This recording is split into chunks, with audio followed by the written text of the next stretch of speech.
Waking up, feeling great, Mila rolls all over her comfy bed. She stretches her body and takes a deep breath, enjoying the fresh air and the sound of nothing. Total silence. A good night's sleep and another beautiful day.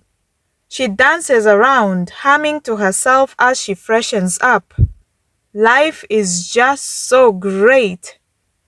Good morning, madam. Her maid greets as she walks into the kitchen. Good morning, Margaret. And it's Mila, please. Just call me Mila, she emphasizes.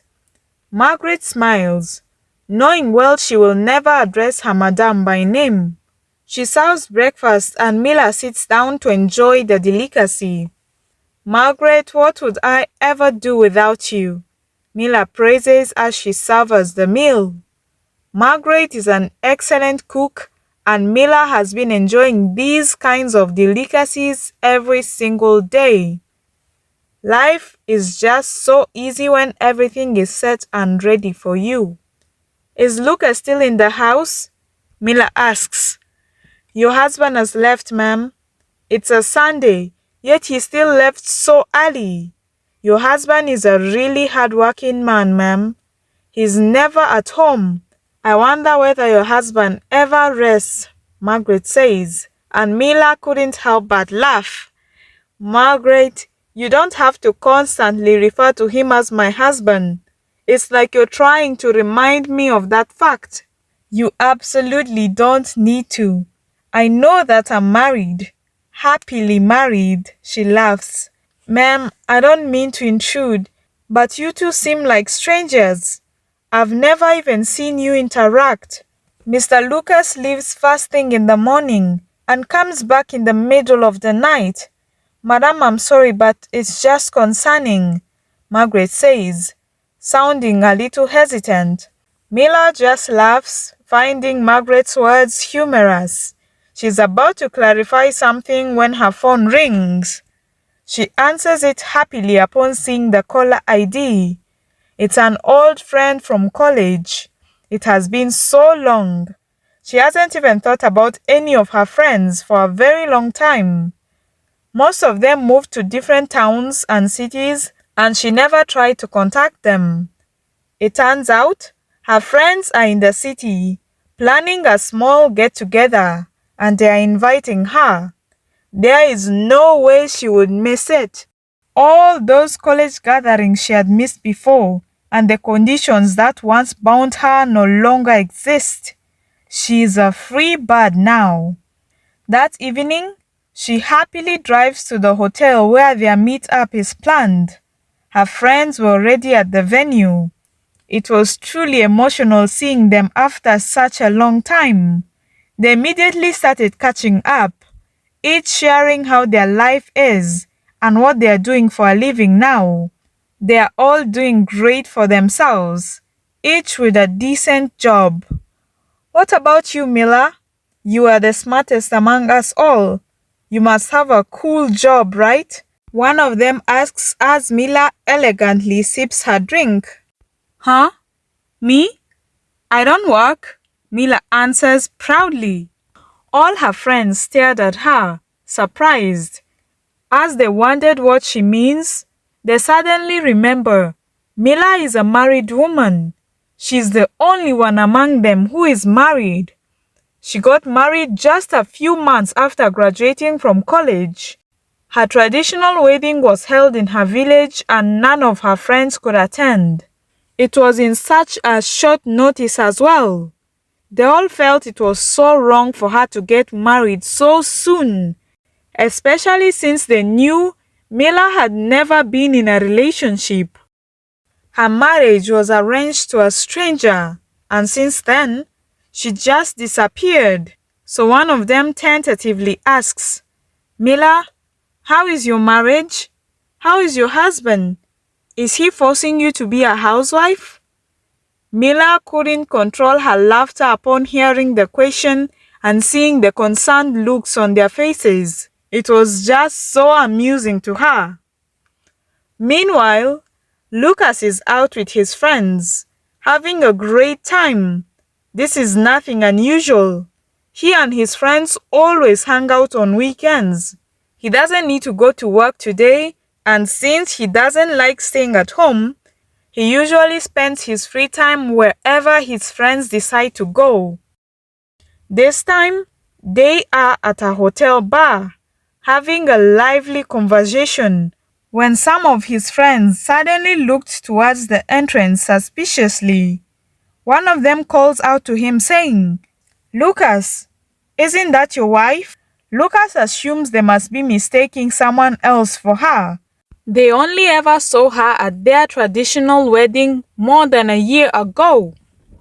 But when he turns around to look, he realizes they are right. There she stands, his wife, the strange girl who has been living under his roof for months, the one who is always indoors, locked away in her bedroom. It is odd to see her out here, looking so lively.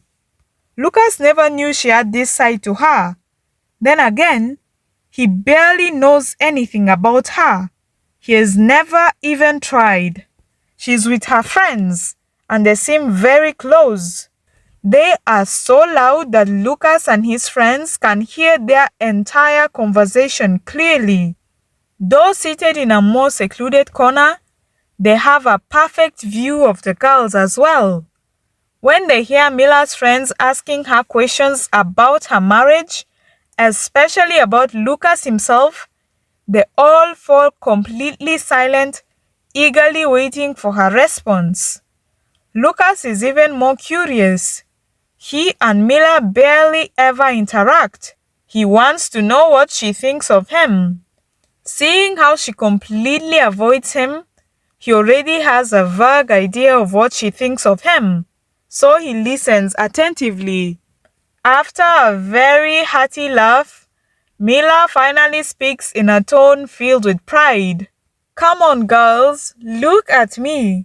Do I look like a wife who has any marital problems?" She sighs heavily.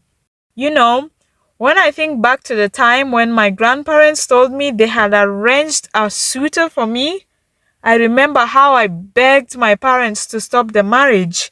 I cried for days, terrified of being sent off with a stranger. What was I even thinking? If I had known marriage would be this enjoyable, I wouldn't have shed a single tear. She beams. Her friends are utterly shocked by her response. Lucas and his friends were just as surprised. They thought Mila was being sarcastic or simply hiding the truth about her marriage from her friends. Because as far as they know, Lucas and his wife live like strangers. Is marriage really that good? "I'm guessing your husband is a nice guy," one of their friends asks doubtfully. "Nice?" Mila scoffs. "He is perfect. The best man in the whole world. I can't brag about him enough, girls." The girls ask her why she believes he is such a great man.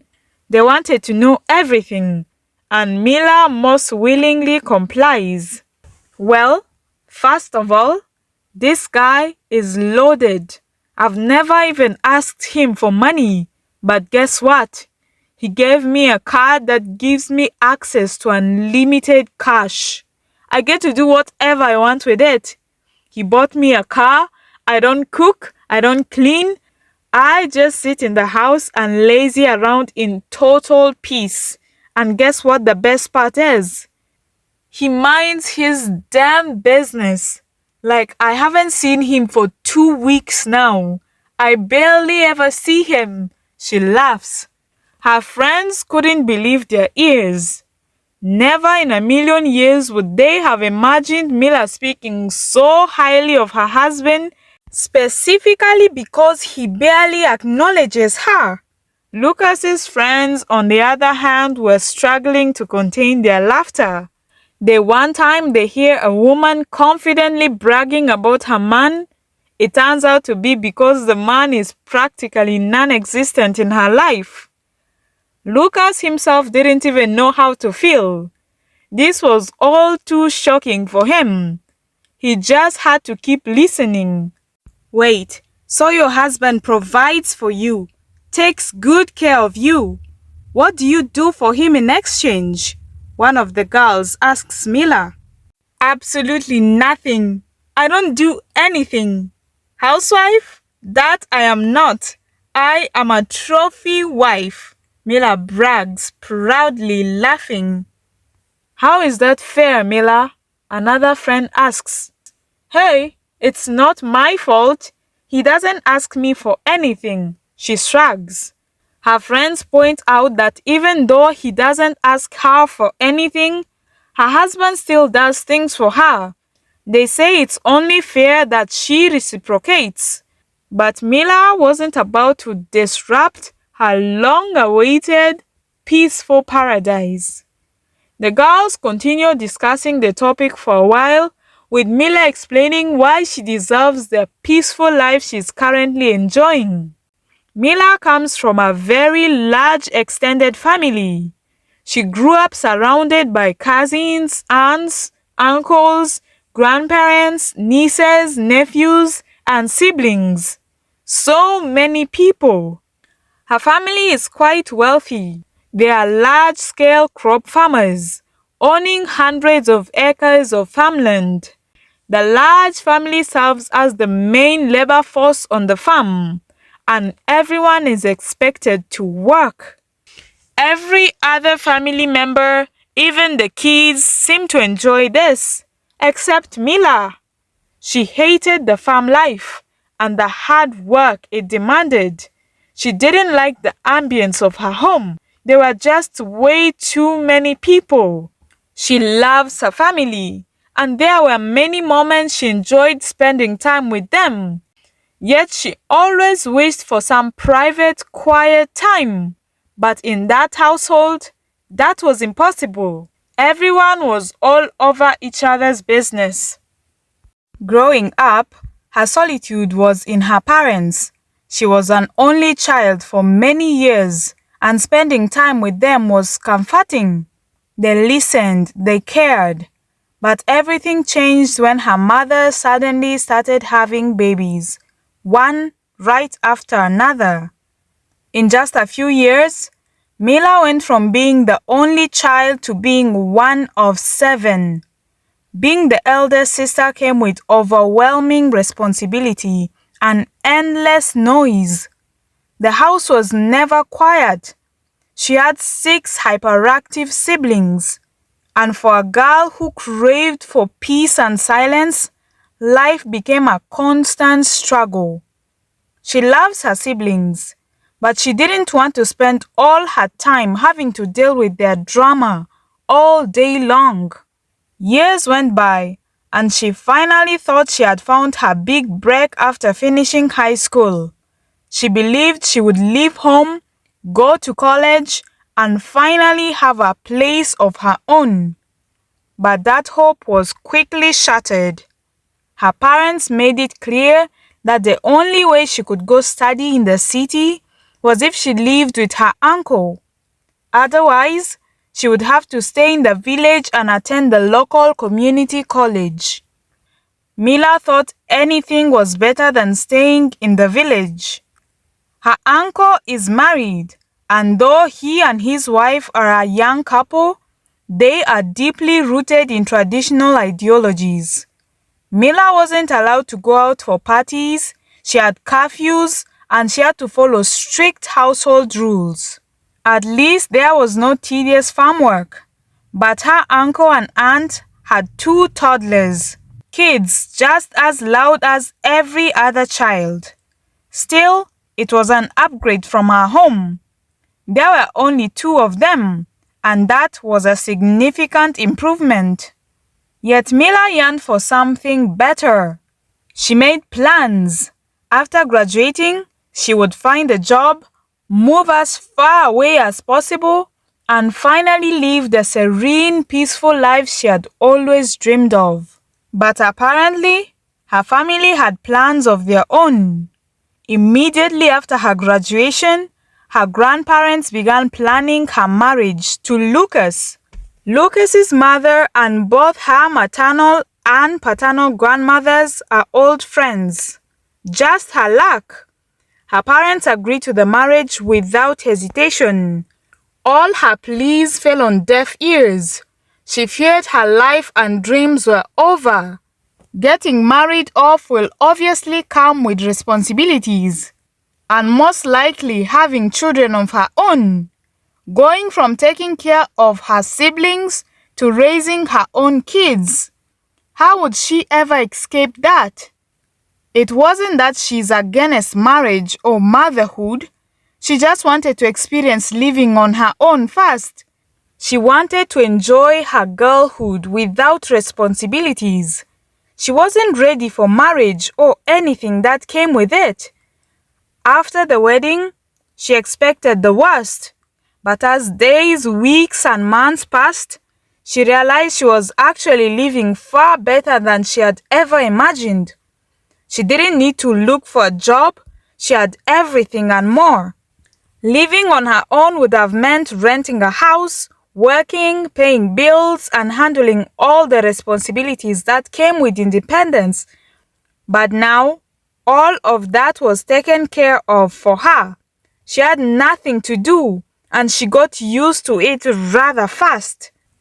So ladies, believe me when I say, that sweet husband of mine, I'm never leaving him. Those marital vows will have to apply. Only death shall do us apart. I hit the jackpot, she cheered, dancing around. Lucas's friends were hysterically laughing at him by this point, but he remained serious, observing Mila. He couldn't believe his village wife, whom he had taken to be a naive, shy girl, had been playing him all along. But it is about time he joins the game and has his own fair share of fun. Mila enjoys the rest of the evening with her friends. They had so much fun and had dinner before going their separate ways. She drove home feeling rather good. That was the first time she had interacted with people for so long, ever since getting married.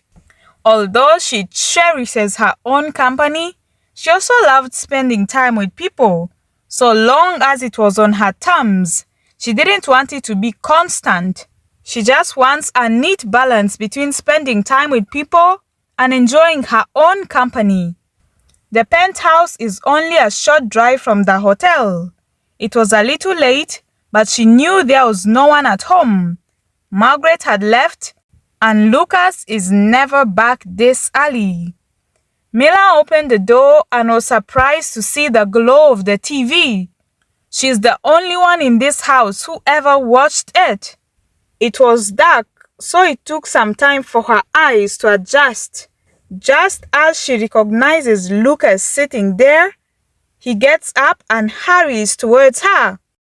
To Mila's utter shock, Lucas envelops her in a warm hug, checked her all over as if looking for injuries, and kept asking if she was okay. Mila was so confused. She couldn't form a single word. Had she walked into the wrong house? There is no way this is her aloof husband. Babe, I've been really worried waiting for you. You've never been out this late. I hope you're fine, Lucas asks, looking genuinely concerned. Mila just stared at him. Did he just call her babe? Since when? Lucas kisses her forehead slowly and sensually, leaving a warm, lingering feeling that only added to her confusion. Then he led her to the couch and held her close. At this point, Mila's entire mind went blank. So, babe, tell me, where have you been? Lucas asks again.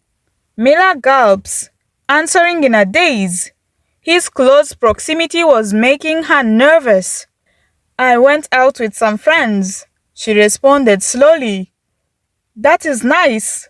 How was it? I hope you had fun. Mila just nods. Did you have dinner, or should I make something for you? He offered. Mila shook her head in a negative response. She already had dinner at the hotel. Okay, you must be tired then. Let me take you up to your room. But first, you need to promise me that you will inform me if you'll be home late, Lucas said, his tone authoritative yet caring. Mila just stared at him in disbelief. How ironic, coming from someone who is always late. Either way, Mila nods, and Lucas, seeming pleased, leads her up to her bedroom.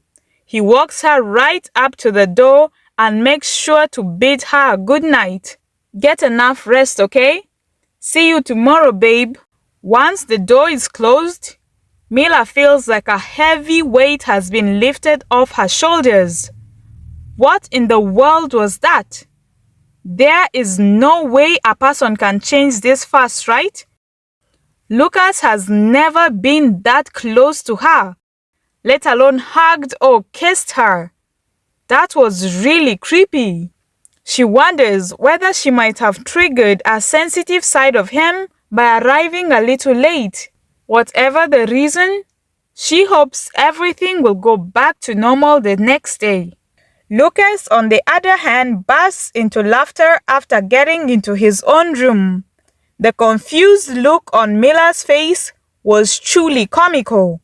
She looked so lost. This is only the beginning. She called him a sweet husband, and a sweet husband she will get. Mila wakes up feeling great as usual. Another wonderful morning. She freshens up quickly, completely forgetting about her eventful night. She walks downstairs into the kitchen, gleefully calling out to Margaret, only to be met with a sight that is definitely not Margaret. Lucas is smartly moving around the kitchen, preparing something as if it's a routine for him. He flashes a beautiful smile at Mila and greets her. Good morning, babe. You seem surprised to see me. There he goes again, using that endearment on her. Mila looks around, trying to locate Margaret. Lucas picks up on it. Margaret has gone to the market to get a few things, so I stayed back to prepare breakfast for you. Mila looks around, wondering if she woke up earlier than usual. Lucas is never home this late, and according to Margaret, he never even has breakfast. Lucas sets the table and invites Mila to join him. Shortly after, Margaret arrives. Before Lucas leaves, he makes sure to tell Margaret to take good care of his beautiful wife. Margaret is overjoyed. This is the first time she had seen any form of affection between the two. Lucas just keeps laughing to himself as he drives to work. Every single expression on Mila's face was priceless.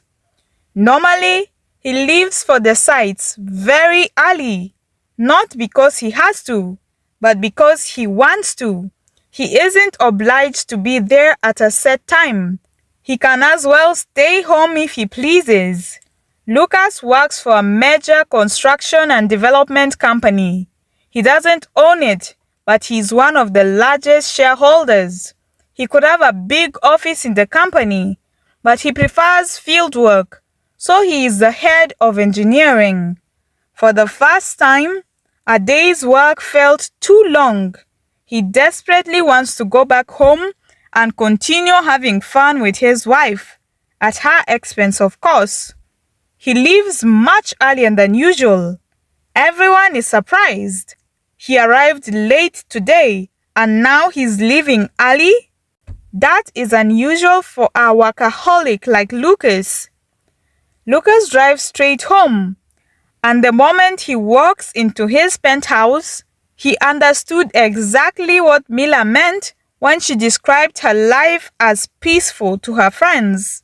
She was sprawled on the couch, sleeping like a child, so carefree, so comfortable. Mila had tried her best to act normal throughout the day, but she was still quite anxious. Lucas normally comes home late, and since she had left much later than usual, She believed he would arrive at even more ungodly hours. She felt like everything would go back to normal soon, only to be awakened by someone enveloping her in a warm embrace and showering her with kisses. She was caught completely off guard when Lucas's baritone voice greeted her. This was starting to feel more than just a simple concern for her late-night return yesterday. "You're early," Mila said, desperately thinking of a way out of his firm hold. "I know. Not as early as I'd like to be, though. I missed you so much. I just wanted to come back to you," Lucas said, tightening his hold on her. These words that would sound sweet to any other wife sounded like threats to Mila. Lucas called out for Margaret, and she eagerly responded. "Margaret, I need you to go all out and prepare a special dinner for my love and I tonight. It's about time we have our first dinner date, right here. But if you'd prefer we go out, babe, that would be great too. What do you think?" Mila was still dazed. She had just been woken up in a way unlike any other, and now she's apparently about to have a dinner date with a husband who had never even acknowledged her before, which in some weird way had been perfect just like that. Now, why did it seem like her oddly sweet husband is truly becoming sweet? What was with this sudden change? Of course, just like every other girl, she had dreams of having a romantic relationship with her partner. But in her case, she hadn't planned for it to be this soon. That's why she had never tried to make any move on Lucas. She knows that when couples become close, expectations in a relationship grow and have to be met. She really isn't mentally prepared for the common marital obligations. Mila paced around her room, wondering how she would survive this dinner date.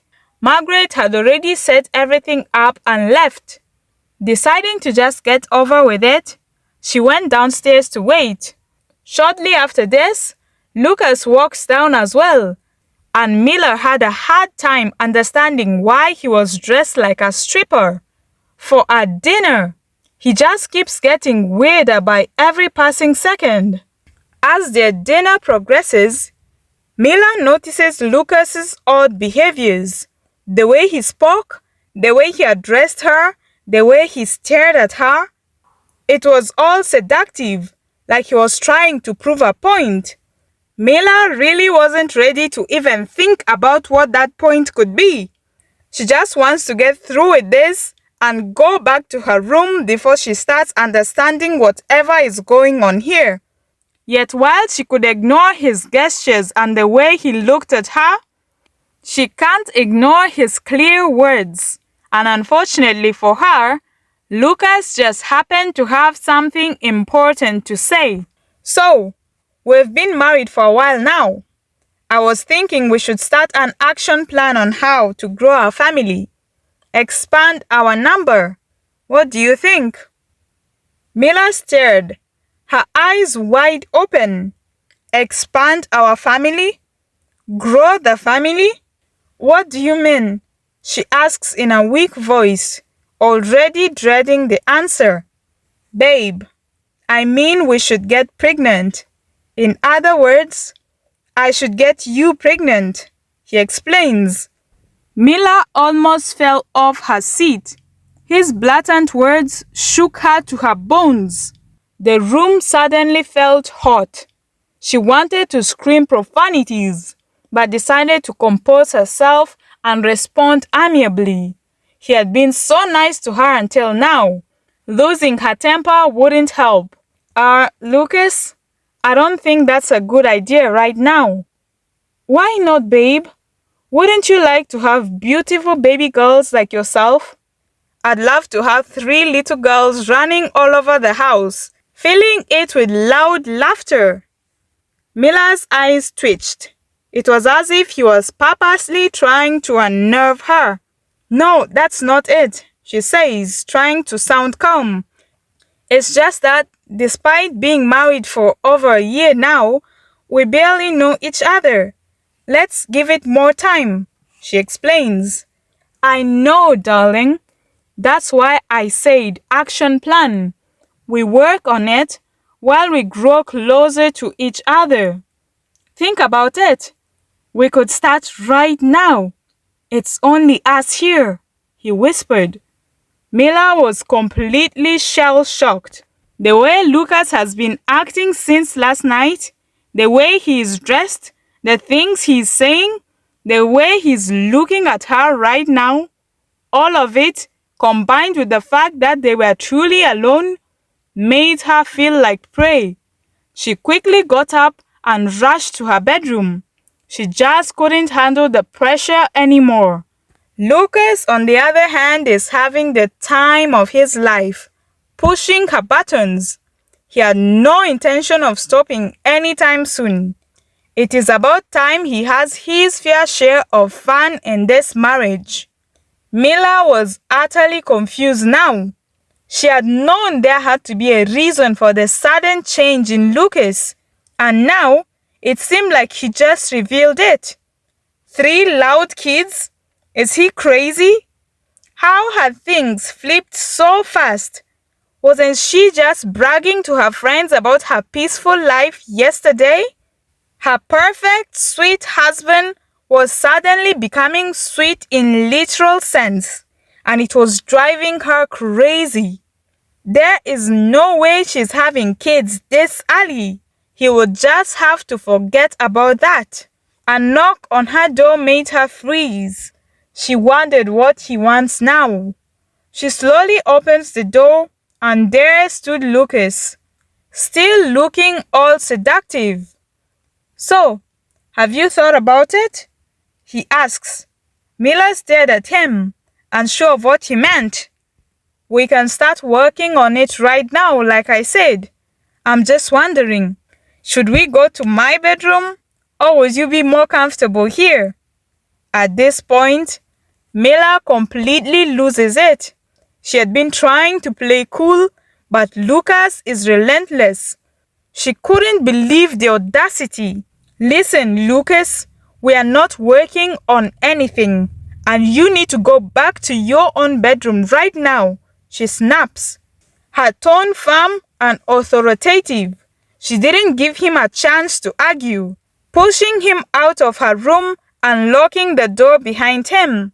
She knows she sounded a little harsh, but it had to be said. Her mornings were usually great, but this one felt even better. Her sheets were warmer, and she couldn't bring herself to wake up. It was so comfortable, making her feel vulnerable like a child in a protective embrace.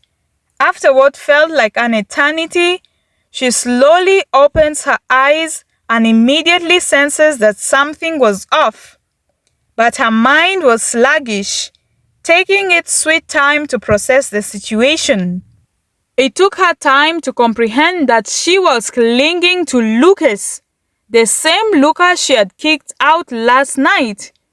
Mila jerks up and jumped off the bed, shouting profanities at him. "What are you doing here? Who let you in?" she yells. Lucas simply rolls over, stretched, and stares at her. "How was your night, babe?" "Mine was beautiful," he says, winking. Mila quickly checks herself, running her hands all over her body to verify her state. "Relax, darling. I didn't touch you." "Well, I did, just not in the way that I would love to," he says, winking at her again. Get out right now," Mila shouted, throwing pillows at him. Okay, I will leave. "Thanks for the night, love. Have a great day, okay? I'll be back for you," he teases as he walked out. Mila could not believe his audacity. How dare he sneak into her room like that? Lucas is really getting out of hand. But that was only the beginning. She didn't sneak into her bedroom again, but he caused her so much unrest that it became the only safe place she had. No longer could she lounge around the house freely. Lucas would return home at really odd times, bringing suggestive gifts. He never missed a chance to toss her about, making her run around the whole house to escape from him. To make matters worse, he increasingly preferred working from home. On such occasions, Mila had to hide in her bedroom for hours. She would need to sneak into the kitchen to get food.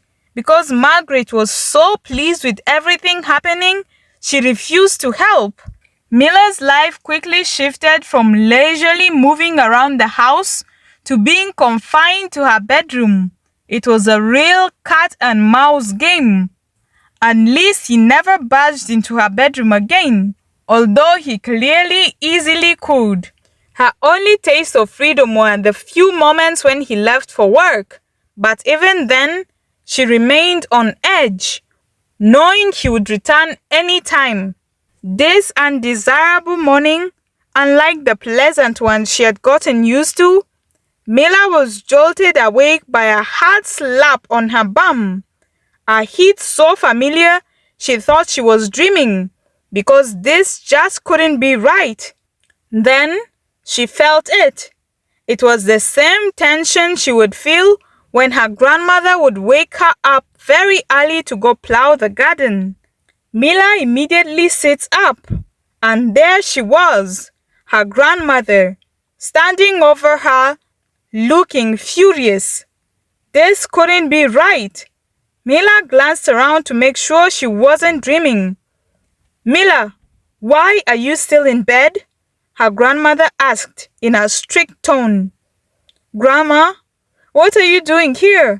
Mila asks back in disbelief, just for her to see a slipper flying at her. "You're still sleeping? At this hour? What kind of wife are you? Is this how we raised you?" her grandmother scolds, chasing her out of the bedroom. Mila ran to the living room, still dazed and confused about what was happening. Upon arriving, she spots her parents. Her heart leaped with joy, and she rushes to hug her father. She had always been a daddy's girl. She was so lost in her new life that she hadn't even thought of visiting them. Sure, they spoke on phone, but that was about it. Just as they were catching up, Lucas walks in. Mila couldn't believe her eyes.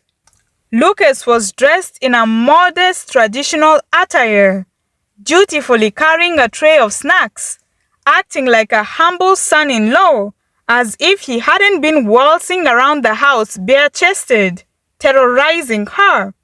Lucas respectfully serves her grandmother and parents, and Mila immediately felt uncomfortable. She glanced at her grandmother, who was already glaring at her. "Are you happy now? Your husband is here, serving your parents and I, while you're upstairs, sleeping at this hour?" her grandmother scolds. "Grandma, these are my parents too, and you are my grandmother. It's an honor to serve you, and I am so happy that you have visited us," Lucas said warmly, only making things worse for Mila. "Did you hear that? Get up and sit next to your husband right now," her grandmother ordered. Reluctantly, Mila leaves her father's embrace and goes to sit beside Lucas. "Son, I'm so sorry for giving you this raw, untrained, and cultured girl as a wife. I'm more than willing to finish her training," her grandmother declares. "Mother," her father interjected, "Mila is married now.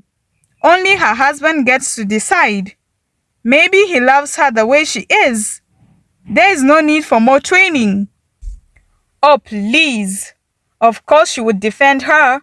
She has always been the laziest in the family, and you encouraged it," the old lady accused. "Mother, that is because not everyone is meant to be a farmer.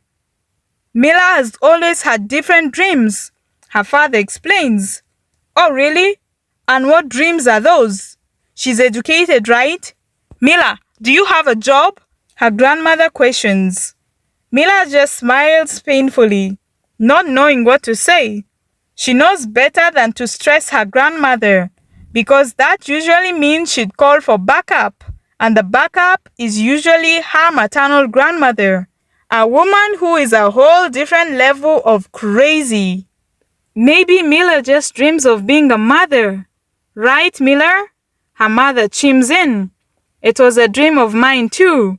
Having you and your siblings was the best thing that ever happened to me. I'm just dying to hold my first grandchild. Mila wanted to disappear. Why has everything been going against her lately? She forced a smile, but inside, she was dying. She and her mother have never really had much in common, and especially not this. That is a good thought. Son, do you two have plans of giving me great-grandchildren? The old lady asks, smiling. Oh, grandmother, I can't wait for the day I become a father. I'm more than ready for it, Lucas says smoothly. But my beautiful wife here isn't ready yet. I love her so much that I'm willing to wait for as long as it takes for the day she's ready to carry my child. Mila felt like gouging Lucas's eyes out. This man is clearly digging a grave for her on purpose. Her grandmother's face darkens. Mila, please explain to us why you aren't ready to carry my great-grandchild. You've been awfully quiet. It's about time you speak, child, she said, her tone deceptively understanding. Mila knows better. Grandma, actually the thing is, Lucas and I are still getting to know each other better. There is no need to rush, she explains. Didn't you hear him? He said he's ready. You're the one blocking it. Besides, your parents had an arranged marriage, and your mother was pregnant 2 weeks later. You've been married for over a year. Don't you dare use that stupid excuse. Her grandmother backed, losing her patience, and Mila lost hers too. Grandma, I'm not ready to have a child, okay? And no one is going to force me. This is a different generation. We do things differently, she snaps. Oh, you're right. My bad, child. Take your time. Let my old mentality not disrupt your young mind and plans, her grandmother said with a sinister smile. Then she dropped the bombshell. My son, as we explained earlier, we came to the city to check on the produce shop and buy a few things for the farm, but we couldn't leave without visiting you too. However, we have noticed some areas that need supervision and correction, so I'll be staying in the city for some time. Mila tensed up. Why did it feel like those areas that need supervision and correction had nothing to do with the produce shop? So, son, I was wondering if I could spend a few days here with you. Mila's senses went on high alert after hearing this. Grandma, you cannot stay here. Uncle is in charge of the produce shop and he lives right next to it. You can stay with him, she protested. Shut up! Did I ask you? Her grandmother snapped. I'm speaking to the man of the house. Respect yourself, because goodness knows I am about to have another chance to instill discipline in you. And the old woman did get her chance, because despite Miller's pleading eyes, Lucas granted his permission for her grandmother to move in with them. Miller's days became filled with total misery. Her grandmother was truly set on torturing her. The old woman made the taunts from Lucas days ago seem like child's play. Mila had to do every single chore in the house now. Her grandmother had given Margaret about a month off, claiming that Lucas had approved it. Now, Mila has to wake up at dawn to prepare breakfast for her husband under her grandmother's strict supervision. She cooks, cleans the house, does the laundry, every single chore, as the old woman follows her around barking orders. It had only been 4 days, but it felt like years. Mila would be completely exhausted. She barely got any sleep, spending her nights wondering when this torment would end. She is furious with Lucas. She barely even acknowledges him. Not like she ever did before, but at least back then, it wasn't because she was angry at him. Now she kind of is. This is all his fault. He had ruined her paradise. Now, she had to spend the whole day listening to her grandmother's endless lectures on how to be a good wife for him. Whereas the old woman pampered him like a baby. "Grandma, when are you leaving?" Mila asks, agitation clear in her voice. "I will leave when I feel like leaving. What's your tone with me? I have my son's permission to stay for as long as I like." Her grandmother replies, "Well, you don't have my permission. This is my house too. He's my husband, so my opinion matters as well." Mila fumes. "You're frustrating me in my own home, and that is not fair." "I know," her grandmother says, unfazed, "but I don't have any reason to respect your opinion. You're still just my granddaughter. If you want me to respect your home, then attach more meaning to your value in this house." Mila frowns in confusion. "I am a wife now. That should be enough reason," she argued. "You are indeed a wife," her grandmother admitted. "But what do you have to show for it? You and your husband sleep in different bedrooms. Until a few days ago, you had never cooked for him.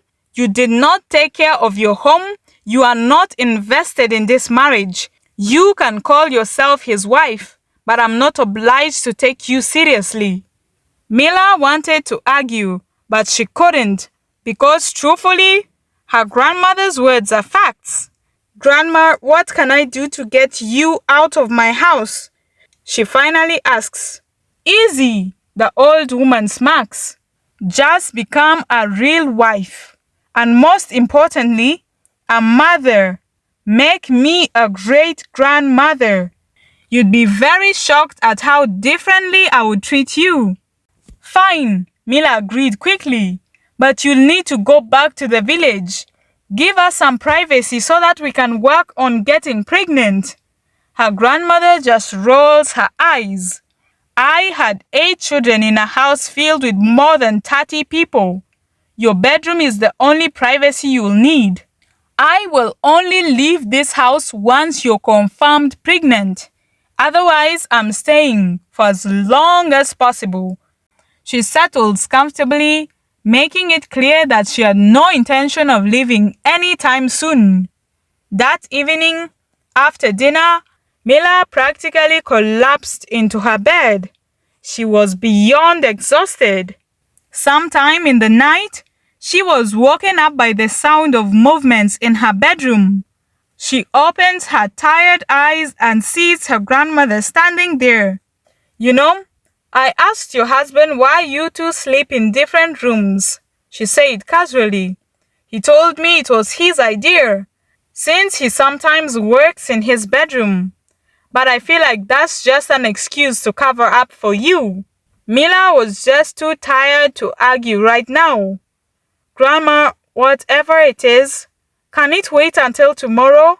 "Not tonight, please," she begged. Her grandmother says it is fine and it can wait. Then, to Mila's horror, she starts climbing onto her bed. Mila frowned. "Grandma, what are you doing?" "I want to sleep with you, just like old days," the old woman replies.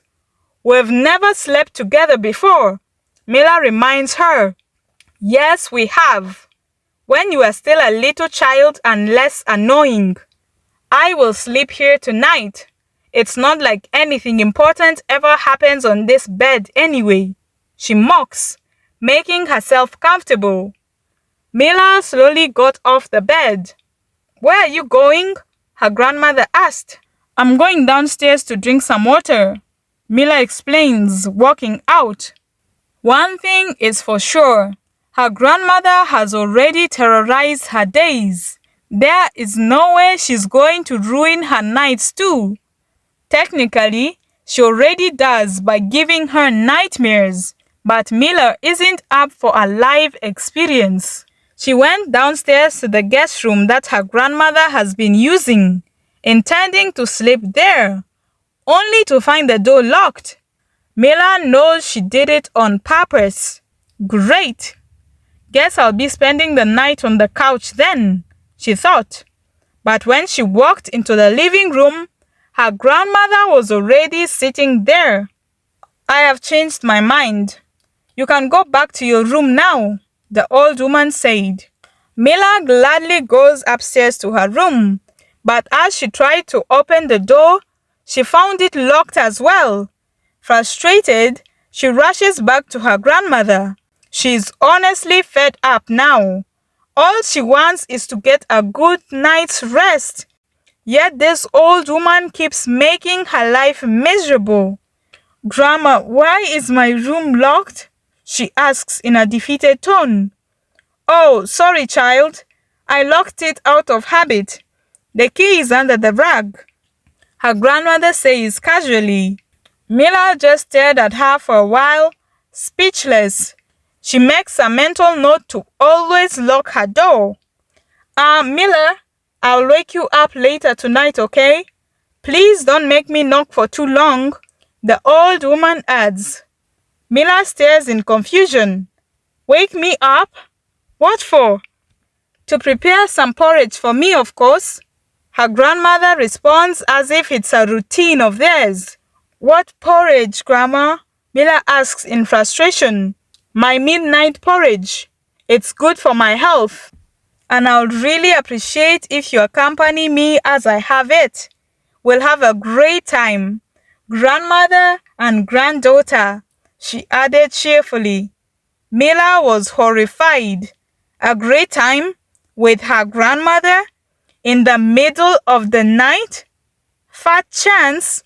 She went back upstairs, but instead of going to her own bedroom, she carefully approaches Lucas's bedroom. After listening attentively for any sounds, she slowly opened the door and snuck in. By morning, Mila felt fully rested. Lately, her grandmother had been waking her up so early, so this felt rather strange. She opens her eyes and was met face to face with Lucas. He was staring at her with a mischievous glint in his eyes. Mila's defenses quickly kicked in. What are you doing in my bedroom again? I thought I warned you never to come here. Get out, she ordered. But instead of getting up and leaving, Lucas burst into laughter, staring at her like she had cracked a joke. Mila frowns. She quickly checks herself and her surroundings, and that's when she realized why he was laughing. Oh no! It seemed like the roles had switched, and she is the intruder now. She had snuck into his room in the middle of the night, knowing very well that this is the only place her grandmother wouldn't bother her. She had hoped to sneak out before dawn, but clearly that plan had failed.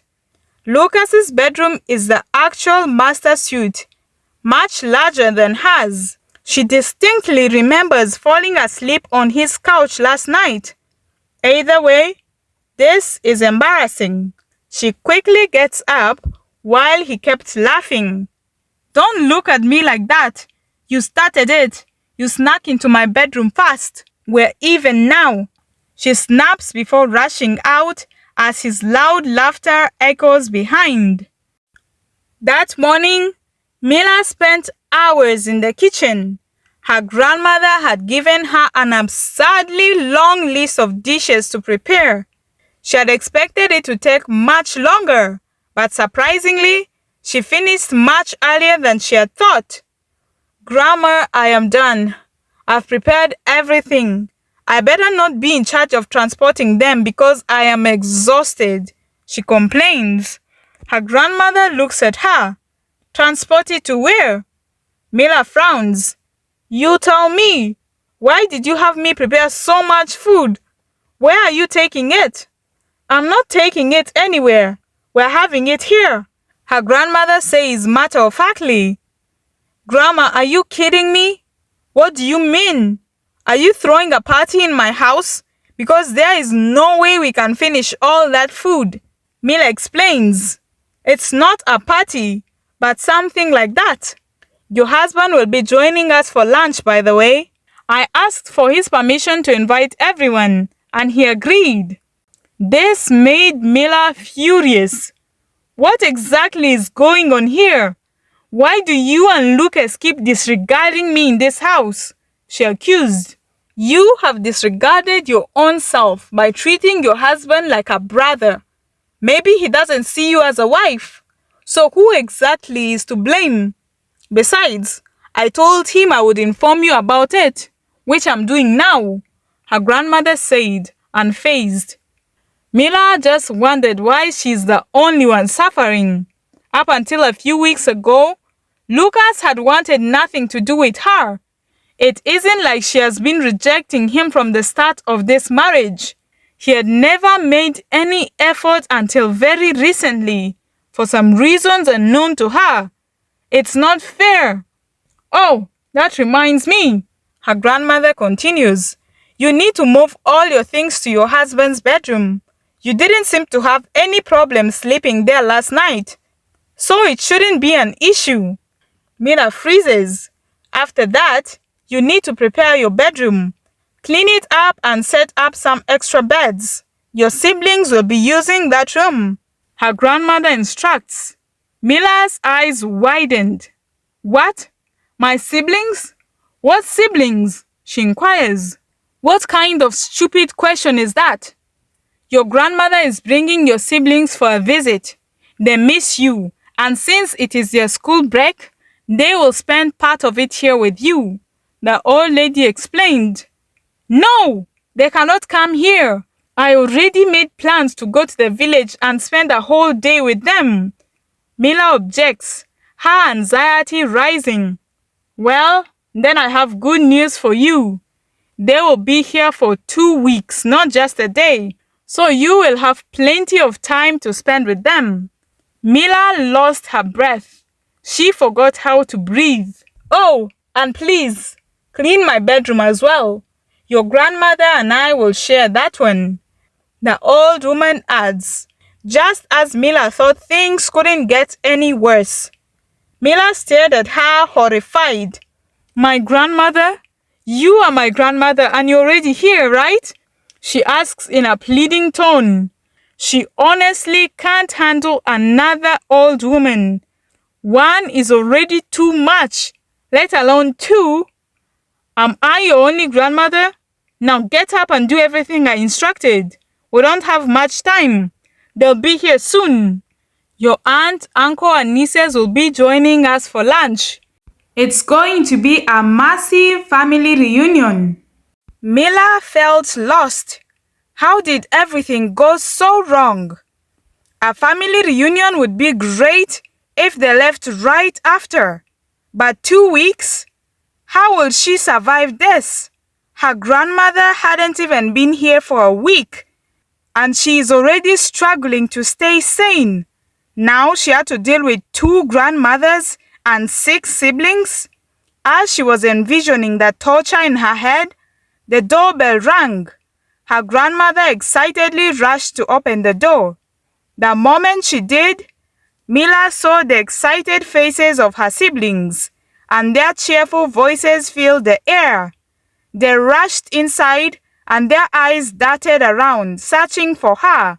The second they spotted her, they all ran towards her, and despite everything, Mila couldn't control her emotions. She ran towards them as well.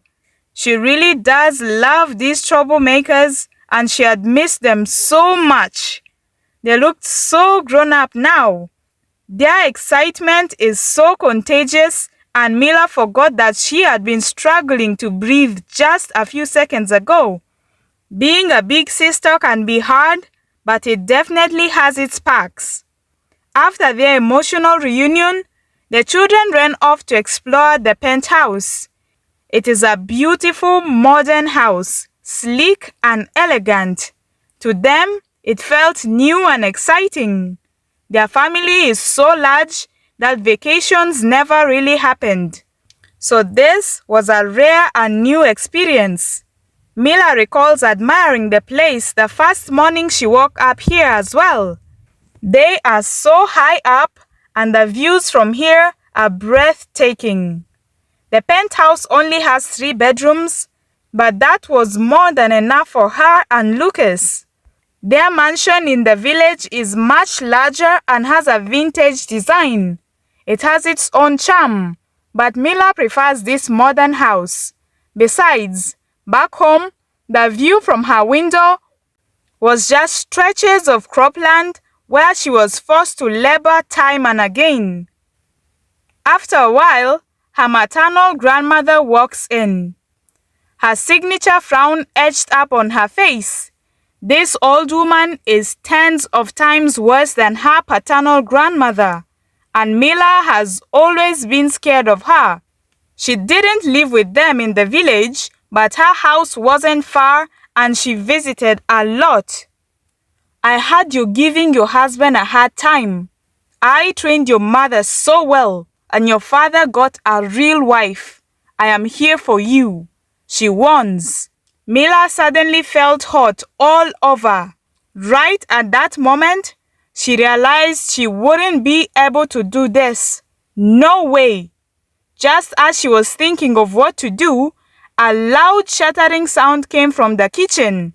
It was so loud, yet the 2 old women didn't even flinch. It's as if they are used to sounds like this. Mila, go check on your siblings and clean up whatever they broke before they injure themselves. After that, come here to wash and massage my legs. I am so tired. It was a very long trip, her new grandmother says as she pulls out her dirty, musty feet. Mila rushes to the kitchen to find the whole place in a mess.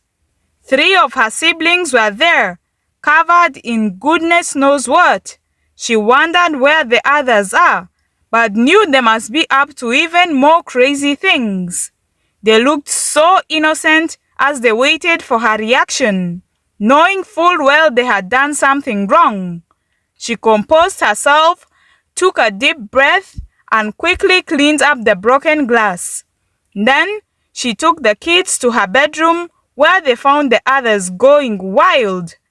She hugs them all tightly and says, I love you so much. You can do whatever you want in the house. Leaving the eldest in charge, she grabbed her car keys and ran out, ignoring the 2 old women calling after her. At this point, she was determined to do anything to get them out of her house. She had heard of in-laws terrorizing their daughters-in-law, but in her case, her own people are the ones after her life. Doctor, are you sure? I desperately need the most accurate day, okay? Mila emphasizes. Yes, ma'am, I am very sure. If everything you said is correct, then today is your most fertile day. You're ovulating as we speak. But I can run some tests to confirm it, the doctor suggests. Doctor, I don't have the time for that. What you're saying in simple terms is that if I get active today, my chances of getting pregnant are very high, right?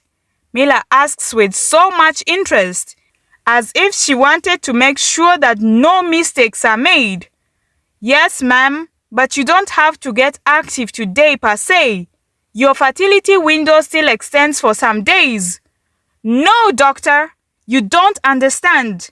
This is a matter of life and death. I don't want a window, I want a door, a big, wide open door. I need to know the exact day I am most fertile. Do you understand? She shouted.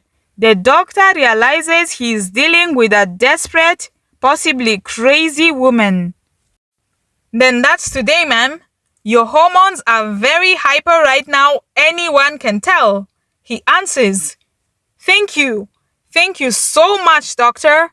You can continue with your sessions. Sorry for the interruption. I will be back soon as one of these, Mila said, pointing at the room filled with pregnant women who had been waiting for their turn to see the gynecologist before she barged in with her so-called emergency. Now, she transfers her aggression to the receptionist at the construction company. Mr. Lucas is not here, ma'am, the receptionist says for the fourth time now. Then where is he? Tell me, Mila demands. I'm sorry, ma'am, I can't do that. Why can't you? I already told you I am his wife. I have something important to discuss with him, Mila insists, but the receptionist was helpless. She can't call security because all of them know that Lucas is indeed married. They have never seen his wife, but they didn't want to risk offending someone who could possibly be his wife. Austin, a friend of Lucas's, was passing by when he spotted Mila causing a commotion at the reception. He was one of his friends at the bar a few weeks ago when Mila went on and on about her perfect marriage to Lucas. Hello, Mila, right? Yes, who are you? Mila asks the strange man. I'm a friend of your husband's. You're looking for him, right? Mila's face immediately lit up. Where is he? Austin explains that Lucas is a site worker and is rarely in the company. He then offers to take her to him. Mila was really grateful, but when Austin asks her to give him a few minutes since he was a little occupied, she immediately objected. She didn't have a second to spare.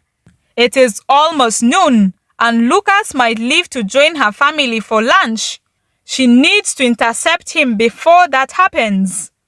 Mila got the site address from Austin and drove off after warning him not to inform Lucas. She could easily have called him herself, but she doesn't want to give him any chance to come up with an excuse. The construction site was located in a beautiful estate. All the buildings here are new. The place is well organized and enormous. The construction site seemed to be the only place out of order. They are building a very large apartment complex, much larger than the one they currently live in. Many construction workers were actively carrying out their duties. Mila looks around and easily spots Lucas. He is talking to a group of people who do not seem to be part of the construction team. She quickly walks over to them and makes her presence known. She waves Lucas down. Lucas, I need to talk to you about something, she called out. Lucas was visibly shocked to see her. Mila, what are you doing here? Lucas, it's urgent. I need to talk to you, please, she begged. Lucas saw the desperation in her eyes. Knowing Mila, she wouldn't have come all the way here to find him without a serious reason. Give me a second. I'll be with you shortly, he says, unable to just walk away from the investors without properly excusing himself. Lucas, I don't have a second, Mila cried out. She spotted a woman among the investors and quickly rushes to her. Madam, you're married, right? The woman, who is standing right next to her husband, nods. Well, I am married too, and I've been married for 3 years now, Mila lies. And guess what? My husband has never touched me, not even once. All he does is work, work, work. What kind of man is this? She rants like a distraught wife.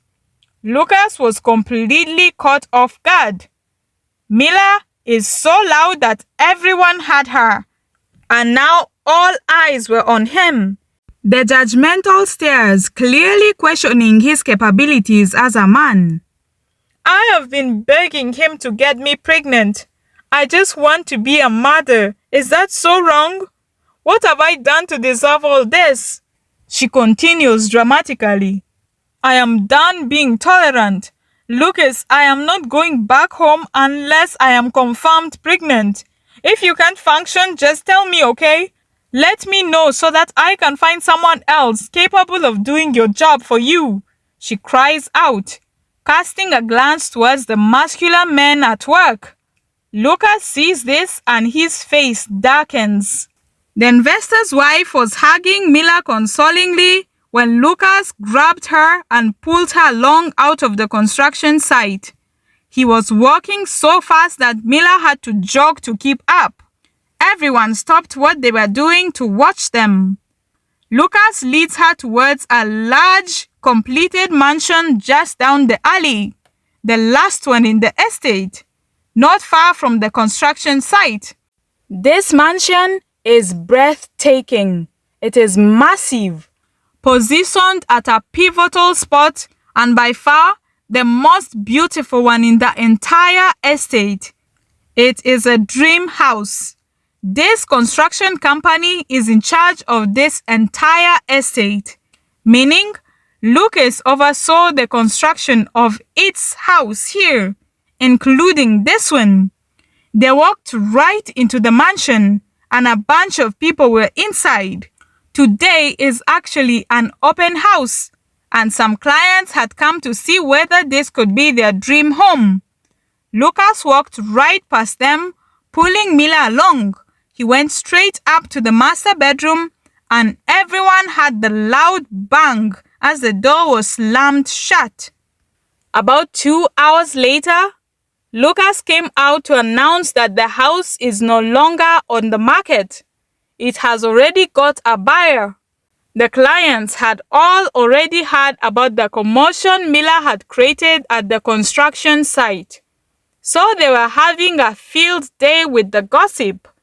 They happily left the house for the soon-to-be parents. Lucas, on the other hand, went straight back to the room. This is not how he wanted things to turn out.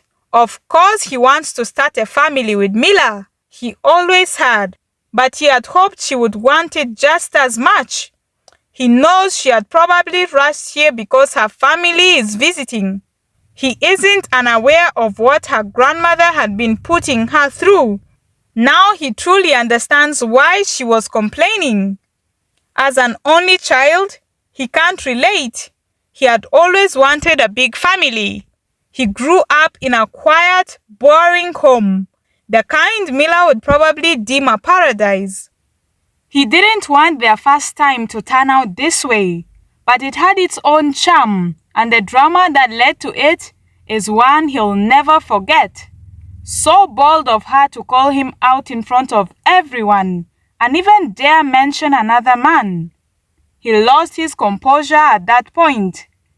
That will be one heck of a memory. And Mila did say she wouldn't go home unless she's confirmed pregnant, so she might as well get a place to wait. They already have a massive memory attached to this house now. He had really enjoyed building it as well. Now, he'll grow his family right here. Once Mila woke up and found out that this would be their second home, she didn't go back to the penthouse. Her siblings indeed stayed in the city for all the 2 weeks, and Mila had them over at the mansion several times. Lucas loves kids. He was a big help in entertaining them. After the 2 weeks, her siblings went back to the village, but her grandmothers refused to leave. Mila made sure they didn't set foot in her new house. They had already taken over the penthouse. She wasn't going to let them do the same here. Today, her pregnancy test came out positive. She rushed to the hospital to confirm it. After that, she went directly to the construction site to break the news to Lucas. Lucas was overjoyed. Everyone at the construction site was happy for them.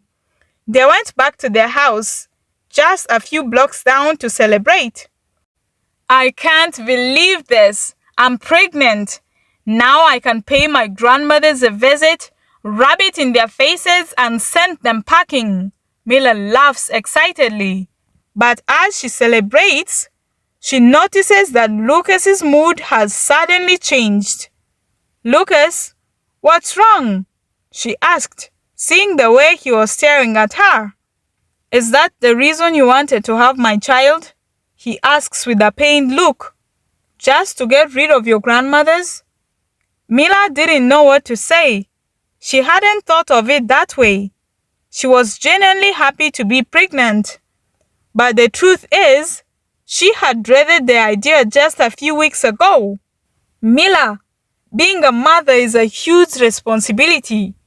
If you decided to do this just to get rid of your family, that child you're carrying deserves better, he said seriously, making her feel guilty. I am your husband, now the father of your child. That baby and I will be in your life forever. Will you also run away from us? He asks. Of course not. Don't say that, Lucas. I love my baby, she assured him. And me? What about me, Mila? Lucas inquired, his voice soft but heavy with meaning. Mila was speechless again. They had never talked about their feelings before. Don't look at me that way, Lucas. This is not entirely my fault. You've never even tried to let me know my place in your heart. You just married me and left me in the house. So don't act like you're the righteous one here, she accused. That is true, Lucas admits. But do you know why? Because you cried throughout our entire wedding. You were the most miserable bride I had ever seen. You cried through our wedding night too. You were the saddest bride ever. It was like you were being married off to a monster. And guess what, Mila? I was the groom. How do you think I felt? Mila keeps her head down, guilt consuming her. I have never had a problem with you, Mila, Lucas continued. I had a problem with how you felt about me. What was I supposed to do? I gave you your space, and you seem to enjoy life without me so much. That is not true, Mila denies. By your own words, it is. I overheard your conversation at the hotel with your friends, Lucas admits. Mila freezes. It couldn't be, right? What part did you hear? She asks carefully. Everything, he replied. Everything? Yes, every single word, he emphasizes. Mila wanted the ground to open up and swallow her whole. It all made sense now. Lucas had started acting differently that very night she had come home late from meeting up with her friends. This is bad. Did you also hear the part where I said you're the perfect, most sweetest husband and I would never leave you no matter what? She laughs awkwardly.